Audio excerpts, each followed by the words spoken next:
Monthly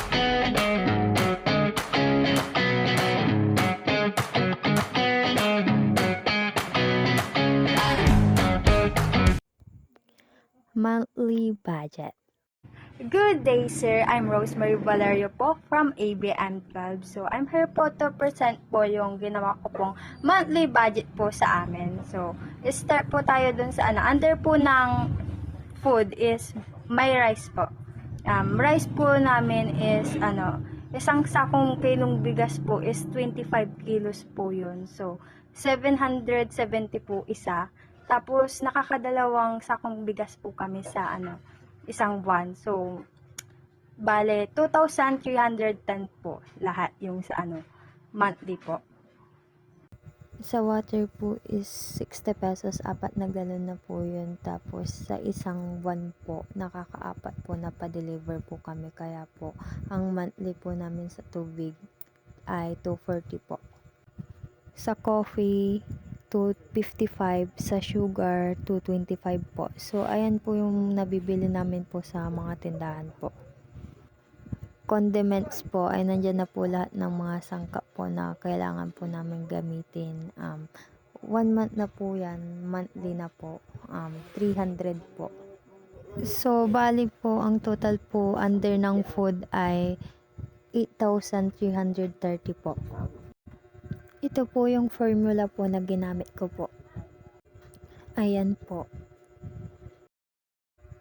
Under ng hygiene po is meron pong shampoo 250, bath soap 260, toothpaste 100, powder na ginagamit pang laba po 200, cotton buds 40, alcohol 130, dishwashing liquid 150 po monthly. So, ang total po lahat is 1,130. Ito po yung formula na ginamit ko po. Ayan po. Under po ng utilities, may binabayaran po kaming electricity bill. So, mostly po, binabayaran namin talaga monthly ay 600 po. Ito po yung formula po na ginamit ko po. Ayan po. Under ng transportation expenses po ay gasoline po. 800 po monthly po sa gasoline po. Kaya ang total po niya ay 800 pa rin po dahil po mag-isa lang po siya sa transportation expenses po. Ito po yung formula po na ginamit ko po. Ayan po. Under po ng allowance ay educational allowance po. 80 pesos po per day po baon ko po sa school and 400 po 1 week, kaya monthly ko po ay 1,600 po.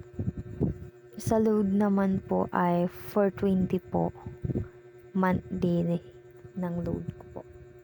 Kaya naman po ang total po ay 2,020 po. Ito po yung formula po.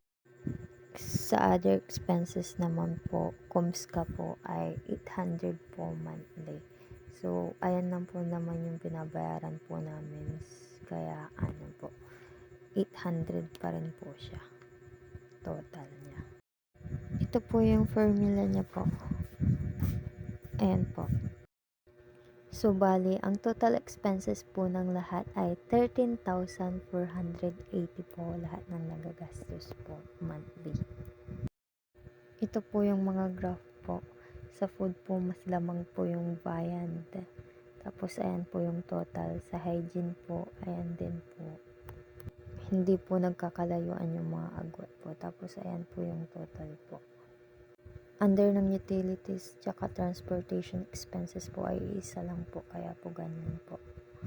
Sa allowance po ay malaking agwat po yung sa baon ko po sa school. Tapos ayan po yung total. Sa other expenses naman po ay kumska lang po, kaya mag-isa niya lang po dyan. Submitted to Sir Dennis Viray. Submitted by Rosemary M. Valerio, ABM 12.